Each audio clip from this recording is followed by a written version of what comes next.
कैसे हैं आप सभी। आई होप कि बहुत ही अच्छे होंगे और अच्छे से स्टडी कर रहे होंगे। तो आज के इस वीडियो में हम पढ़ने वाले हैं समास, जो आपकी बोर्ड परीक्षा में यह 6 नंबर का यह क्वेश्चन पूछा जाता है ना, ऑब्जेक्टिव के रूप में। तो चलिए हम समास को पढ़ते हैं। तो यहाँ पर समास का हम संधि विच्छेद किए हैं सम प्लस के आस, और इसके बाद हम यहाँ पे परिभाषा लिखे हैं समास का। जब दो या दो से अधिक शब्दों से मिलकर जो नया शब्द बनता है उसे हम लोग कहते हैं समास। उदाहरण के लिए आप ले सकते हैं दो शब्द, देखिए जैसे यहाँ पे हो गया राजा और यहाँ पे पुत्र। ये दो शब्द मिला और नया शब्द क्या बना, राजा का पुत्र, माने कि राजपुत्र बना, है ना। जैसे राजा हुआ एक शब्द और दूसरा शब्द हुआ पुत्र, और दोनों को अगर हम मिला देते हैं तो क्या हो जाएगा, राजपुत्र। जैसे कि लिए फिर एग्जाम्पल दूसरा लिए हैं, रसोई के लिए घर। अब यहाँ पे रसोई है और यहाँ पे घर है, ठीक ना।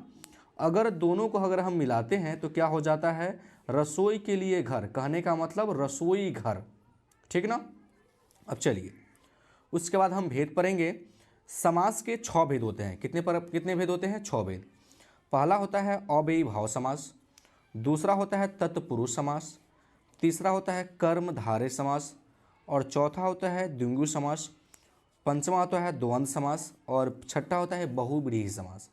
तो इन सभी समास को हम क्या करेंगे, एक एक करके पढ़ेंगे, ठीक ना।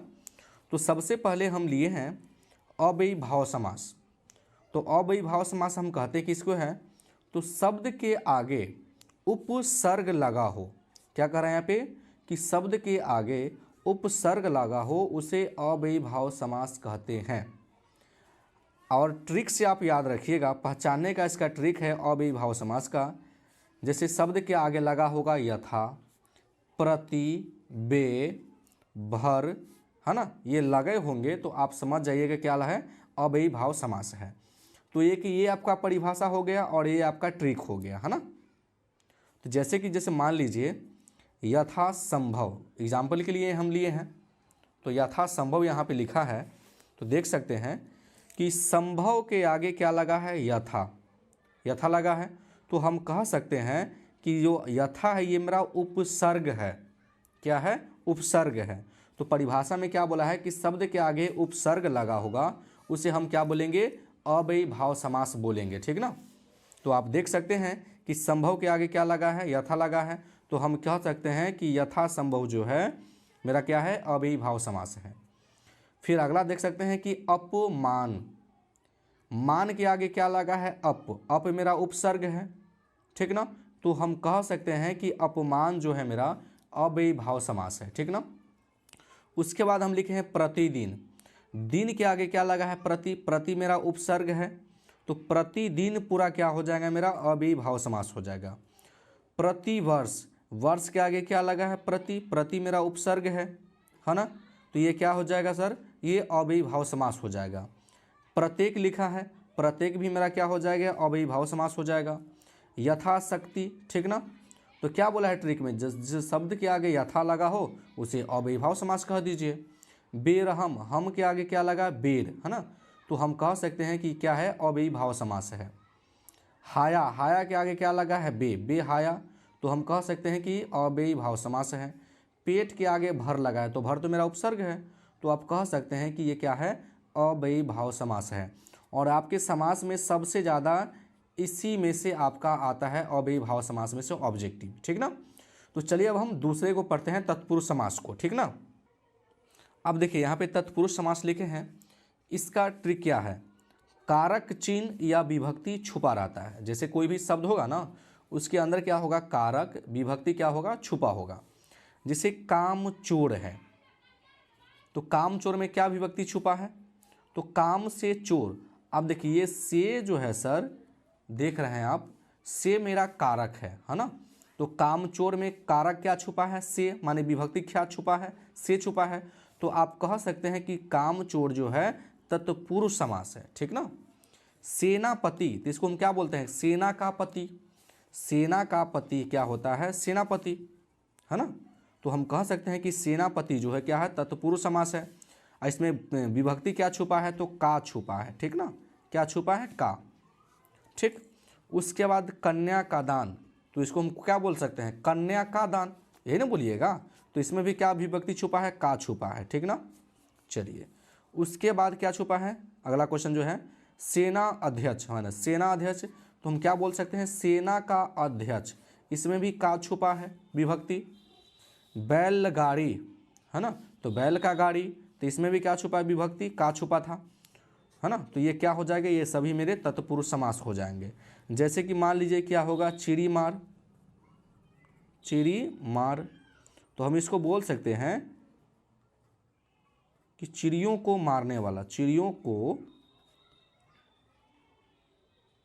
मारने वाला, है ना। तो यहाँ पे चिड़िया, चिड़ी मार में कौन सा विभक्ति छुपा है, तो को छुपा है ना। तो कह सकते हैं कि चिड़ी मार जो है तत्पुरुष समास है। जैसे धनहीन, धनहीन, तो हम क्या बोल सकते हैं कि धन से हीन, ये ना बोलिएगा, क्या बोल सकते हैं आप, धन से हीन, तो धनहीन क्या हो जाएगा, तत्पुरुष समास आपका हो जाएगा, ठीक ना।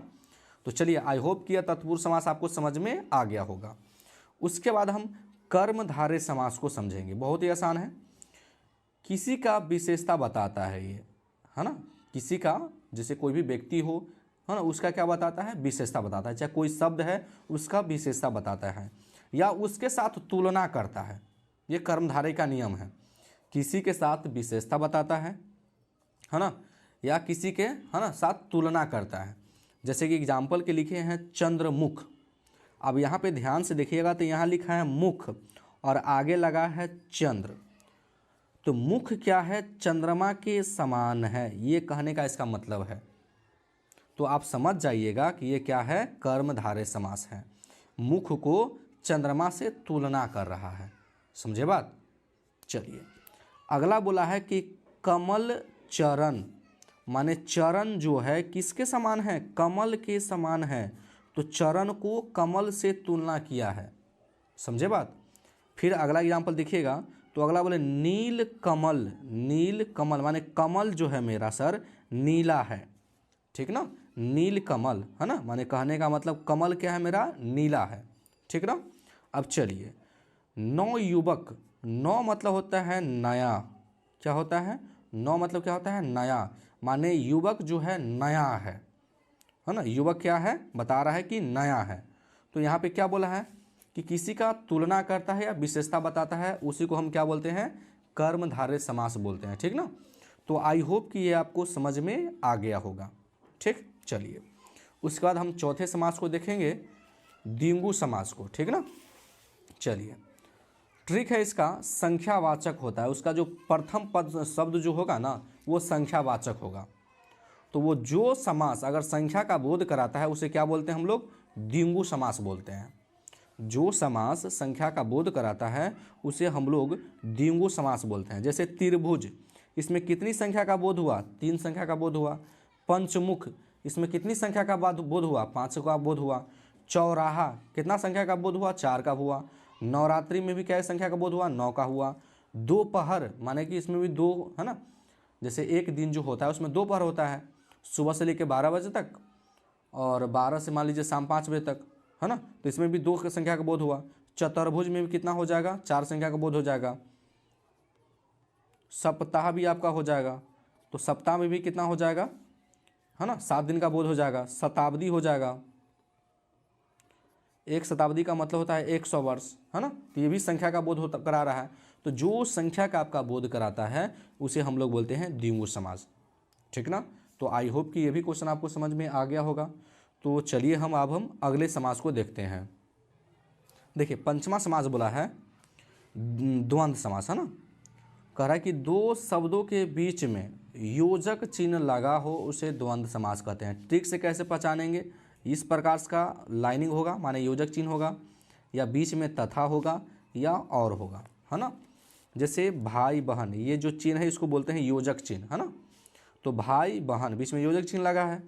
माता पिता, तो जिस शब्द के बीच में अगर योजक चिन्ह लगा हो, 2 शब्दों के बीच में अगर योजक चिन्ह लगा हो उसे हम लोग बोलते हैं द्वंद्व समास, ठीक ना।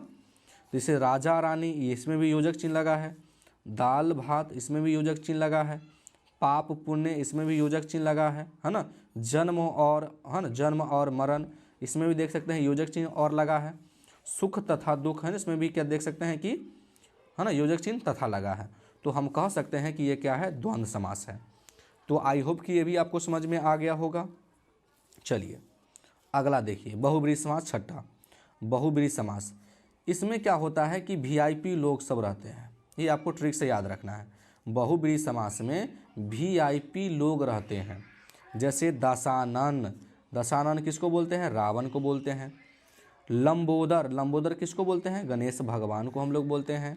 गिरिधर किसको बोलते हैं, श्री कृष्ण को बोलते हैं। चतुरान किसको बोलते हैं, ब्रह्मा जी को बोलते हैं।